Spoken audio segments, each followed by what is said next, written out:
नमस्कार, मेरा नाम है मीनाक्षी रजत और आप देख रहे हैं सबका हिसाब होगा।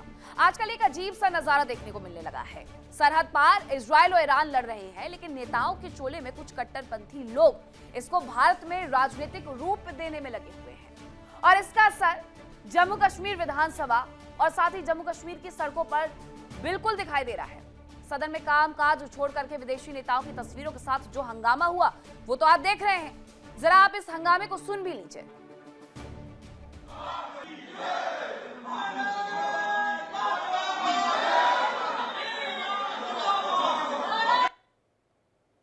तो भारत माता की जय के जयकारे तो लगे लेकिन ईरान के साथ खड़े हुए नजर आ रहे हैं। लेकिन ईरान के लिए विधानसभा की कार्रवाई में आखिरकार दखल क्यों देना था? जम्मू कश्मीर की विधानसभा इसलिए बैठाई गई है ताकि वहां पर जम्मू कश्मीर से जुड़े हुए लोगों का कामकाज हो सके। जम्मू कश्मीर विधानसभा की जो आप ये तस्वीरें देख रहे हैं, यह आम लोगों के हितों से जुड़े मुद्दे की बैठने की जगह है, जनता की समस्याओं को लेकर के चर्चा करने की जगह है। लेकिन कभी कभी जनता से जुड़े मुद्दे पर विपक्ष तो हंगामा करता है, लेकिन यहाँ तो सरहद पार मिडिल ईस्ट जंग में खामनेई की मौत के खिलाफ सदन में हंगामा हो रहा है। भारत का हो या फिर यहाँ की जनता का, इससे कोई लेना देना नहीं है। लेकिन इसको लेकर के नेशनल कॉन्फ्रेंस के विधायकों ने जम करके हंगामा किया, जो सरकार में बैठे हुए हैं।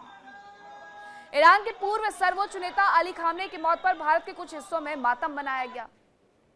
लोग सड़कों पर उतरे, प्रदर्शन भी किया। लेकिन क्या आपको याद है, यही वो खामनेई है जिन्होंने कश्मीर से लेकर के अनुच्छेद 370 और सीएए तक हर बार भारत के आंतरिक मामलों में उंगली उठाई, भारत के खिलाफ बयानबाजी की और आज हमारे ही कुछ लोग उनके लिए अपनों से लड़ते हुए नजर आ रहे हैं।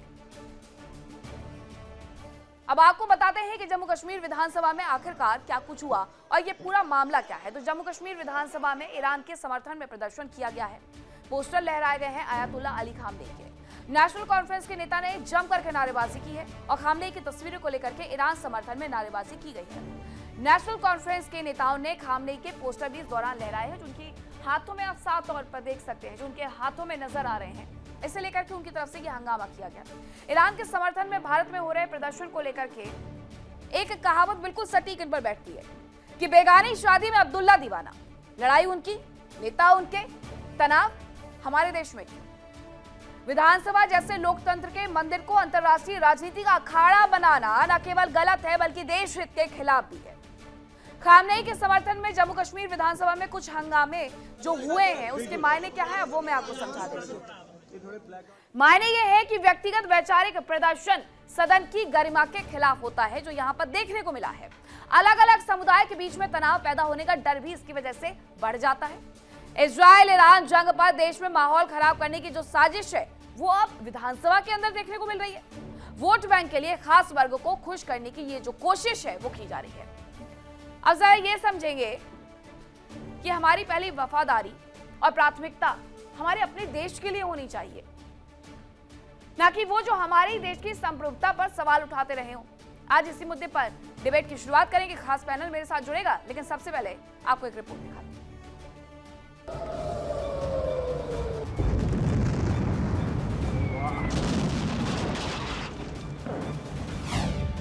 लड़ रहे इजराइल ईरान, जेएनके सदन में क्यों कोहराम? अयातुल्ला खamenei साहब और उनके साथ जो उनके साथी शहीद हुए, उनके साथ गम और ताजियत का इजहार करता हूं। ईरान का समर्थन, भारत में क्यों भाईजान का प्रदर्शन? जम्मू कश्मीर के लोग अमेरिका और इस्राइल की दहशतगर्दी के साथ कभी खड़े नहीं होंगे, न हैं। और जो ये दहशतगर्दी और जो गुंडागर्दी उन्होंने दुनिया में बर्पा की है, उसके खिलाफ जम्मू कश्मीर के लोग हैं। मुस्लिम देशों में कार्रवाई, ईरान समर्थन की कैसी लड़ाई? ये वो नेता हैं जो देश के अंदर जब घटनाएं होती हैं तो ये गायब हो जाते हैं, ये कहीं दिखाई नहीं देते हैं। खामनेई पर बवाल, सदन की गरिमा का नहीं रखा ख्याल।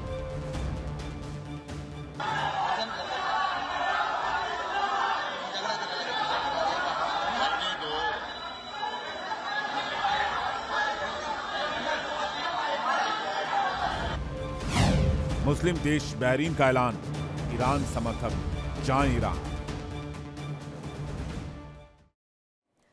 अब आपने हंगामे की तमाम तस्वीरें भी देख ली और इसके साथ साथ इस प्रदर्शन पर किस तरीके से प्रतिक्रियाएं आ रही हैं वो भी आपने देख ली। जम्मू कश्मीर के लोग इजराइल और अमेरिका की दहशतगर्दी नहीं सहेंगे। अरे क्यों? आपके यहाँ पर किसने हमला कर दिया? दरअसल यहाँ पर नेताओं को ये कहना चाहिए था कि हम आयतुल्ला अली खामनेई के समर्थन में इसलिए खड़े हुए हैं क्योंकि 370 पर उन्होंने अपने विचार रखे थे। कश्मीरियत पर वो बांटने वाली राजनीति करते हुए नजर आए थे और ये वही वर्ग है जो इन तमाम बातों का सपोर्टर है और इसीलिए ईरान के साथ जाकर के खड़ा हुआ है। ईरान के लिए हमदर्दी है, ठीक है, अच्छी बात है, मानवता के पहलू से होनी चाहिए, लेकिन ये जो विधानसभा के अंदर हुआ ये नागवार गुजर रहा है। अब ईरान के लिए हमदर्दी रखने वाले लोग क्या भारत के प्रति भी इतने ही फिक्रमंद हैं? ये सबसे बड़ा सवाल है।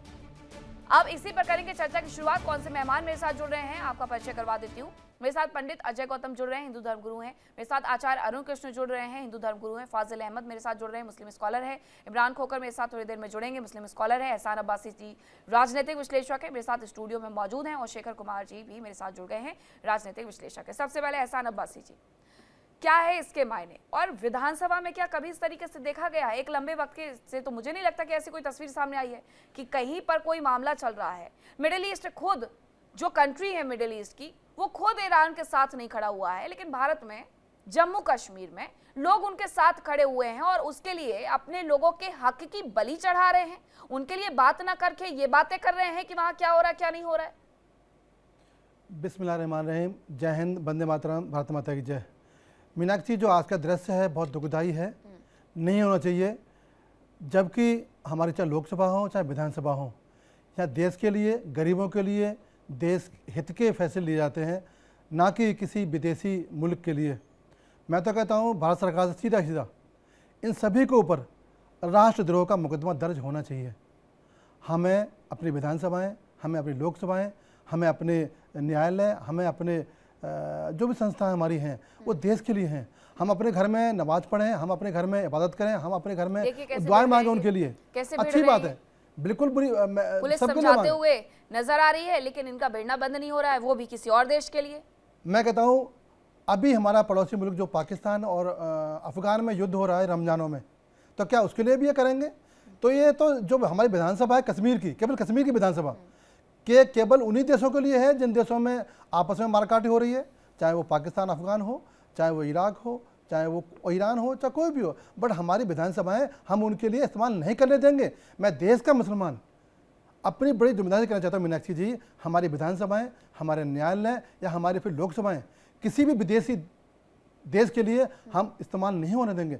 हमने किसी के लिए भी दुआ करनी है, किसी की खंडन करना है, अपने घरों में करें, कोई मनाही नहीं है। उतर करके इतनी सारी चीजें कर तो रहे हैं, कभी प्रदर्शन कर रहे हैं, कभी आप पैसे जमा कर रहे हैं, कभी आप सोना चांदी जेवरात जमा कर रहे हैं, लेकिन शेखर कुमार जी, ये सब कुछ अफगानिस्तान के लिए तो नहीं करना पड़ा। ईरान के लिए इतना दर्द है, अफगानिस्तान से इतने बेगाने रहे हैं, क्या बात रही? मीनाक्षी जी, देखिए, ये जो ईरान और अमेरिका वाला युद्ध है, इसको किसी धर्म के एंगल से देखना बिल्कुल गलत है। क्योंकि देखिए, इस युद्ध की भूमिका में जो अमेरिका ने कहा कि ईरान परमाणु परीक्षण कर रहा है, परमाणु हथियार बना रहा है, इसी बात पर 1999 पे अमेरिका ने हमारे ऊपर सैंक्शंस लगाए थे। अटल बिहारी वाजपेयी जी की सरकार थी, आपको याद होगा। और उस टाइम अगर डोनाल्ड ट्रंप होते तो वो तो हमला ही कर देते इस बात को लेकर। आज अमेरिका ने जो इंटरनेशनल लॉज का वॉयलेशन करा है, और सिर्फ एक ही उस पर, क्योंकि वो एक महाशक्ति बन चुका है, तो अपनी एक दादागिरी कर रहा है। यहाँ पे कोई धर्म की बात नहीं है, यहाँ पर बात है अंतर्राष्ट्रीय कानूनों के वॉयलेशन। अमेरिका के जो रक्षा मंत्री हैं, अमेरिका के जो रक्षा मंत्री हैं यहूदी समर्थक माने जाते हैं, और ट्रंप खुल करके कहते हैं कि सबसे पहले इन्होंने ही कहा लेट्स डू इट। ये करते हैं और इस्लामियत को, इस्लाम को खत्म करते हैं ईरान के अंदर से। इससे पूरा पेंटागन में किस तरीके से पादरियों को ले जा करके क्रिश्चियनिटी के बारे में बताया गया है। फिर आप कह रहे हैं ये धर्म युद्ध नहीं है, तो फिर बाकी मिडिल ईस्ट की कंट्रीज कहाँ है, क्यों नहीं खड़े होते साथ में? मैं आपको बताता हूँ हाँ। कि ईरान जहां जहां अटैक कर रहा है मुस्लिम कंट्रीज पर, वहां पर यूएस बेसिस पर अटैक हो रहा है। जो आप बहरीन का एक बयान आ रहा था कि बहरीन कह रहा है ईरान समर्थक ईरान जाए, क्योंकि बहरीन यूएस के साथ खड़ा है। आज जो सदन में किसी की बात हो रही है, किसी भी सदन में, विधानसभा में, संसद में, क्योंकि इस युद्ध का असर सबके ऊपर पड़ रहा है, इस देश के हर नागरिक के ऊपर पड़ रहा है। दूसरी बात, आज अगर कोई कहता है ईरान को मुसलमान देश, मेरे एक सवाल है, ईरान को फारस कहा जाता था और फारसी भाषा वहीं से आई है। साबुन, दुकान, बाजार, इस डिबेट में कोई भी व्यक्ति इनके लिए हिंदी बता दे, हिंदी शब्द मुझे। ये आज हमारे वो फारसी इतना घुल मिल चुकी है हमारे भारतीय संस्कृति में, हमारे बहुत पुराने सांस्कृतिक रिश्ते रहे। कश्मीर के मुद्दे पर भी आपको याद होगा कि यूएन में 94 में इन्होंने, ईरान ने हमें समर्थन करा। अगर आप ईरान और यूएस का कंपैरिजन करेंगे तो 1947 के बाद से जब नॉन अलाइनमेंट मूवमेंट चल रहा था, मुझे लगता है हर चीज का एक नेतृत्व सही तरीका होता है और अगर सही तरीके से वो बात ना कही जाए तो उसे गलत ही समझा जाता है। ये जो हुआ है सदन के भीतर, इसे कोई स्वीकार नहीं करेगा। जिस तरीके से वो जय फिलिस्तीन का नारा स्वीकार नहीं किया गया, उसी तरीके से ये भी स्वीकार नहीं किया जाएगा। क्या आप अपने देश की सदन के अंदर खड़े होकर के, विधानसभा के अंदर खड़े होकर के इस तरीके से हंगामा कर रहे हैं, भिड़ रहे हैं, पुलिस आपको समझाते बुझाते रह गई, आप उनके साथ धक्का मुक्की कर रहे हैं। पंडित अजय गौतम जी, ये सारा कुछ, इतना रोना धोना सिर्फ ईरान के लिए ही है या फिर वो जो बयान आते रहे हैं जम्मू कश्मीर, कश्मीरियत से जुड़े हुए, उसके लिए है?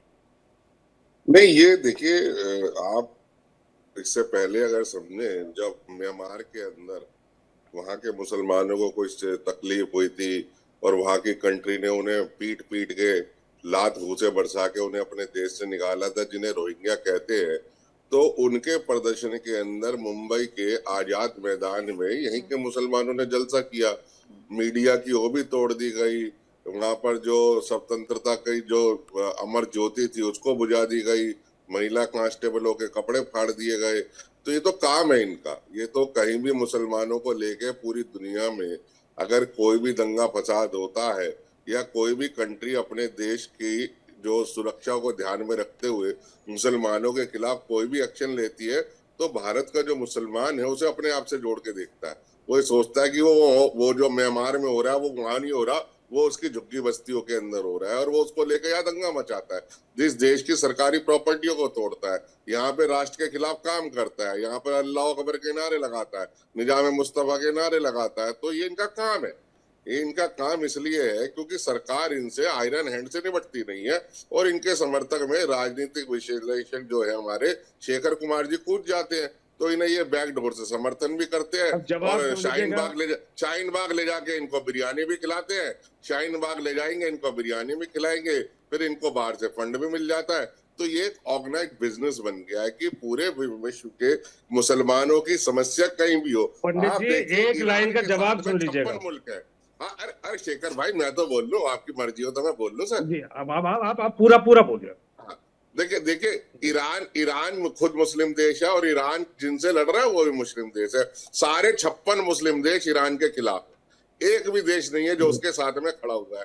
लेकिन उसके बावजूद यहाँ पर जम्मू कश्मीर का जो मुसलमान है वो उसे अपना ब्रदरहुड दिखा रहा है, उसे अपना सेम ब्लड दिखा रहा है, वो उसके साथ जाके लड़ने मरने को तैयार हो रहा है। तो मैं तो ये चाहता हूं कि जितने भी लोग भारत में रहने वाला जो मुसलमान ईरान में जाके फौत होना चाहता है, अपनी नमाज जनाजा पढ़वाना चाहता है, उसको प्लीज फ्री पैसेज दिया जाए ताकि उसकी आखिरी ख्वाहिश भारत की सरकार पूरी कर सके और इस देश में कम से कम अमन कायम हो।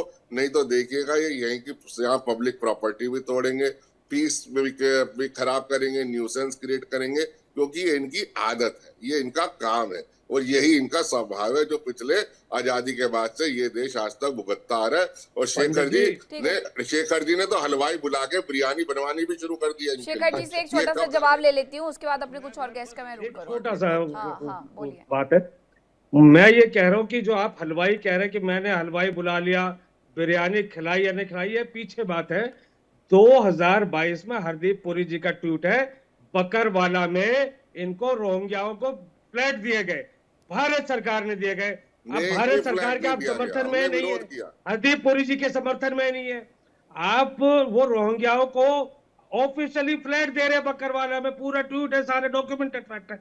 आप उनका समर्थन करते नहीं करते? आप हमने तो विरोध किया, हरदीप पुरी जी का विरोध किया। किसी भी एक घुसपैठियों को इस देश की पानी, हवा और नेचुरल रिसोर्सेज को एक्सप्लॉइट करने नहीं देंगे। देखिए इंडिया डेली 24/7 अब आपके स्मार्ट टीवी पर। इंडिया डेली मौजूद है सभी डिजिटल प्लेटफॉर्म पर लाइव और लगातार। इंडिया डेली 24/7 हर दिन राष्ट्र को समर्पित।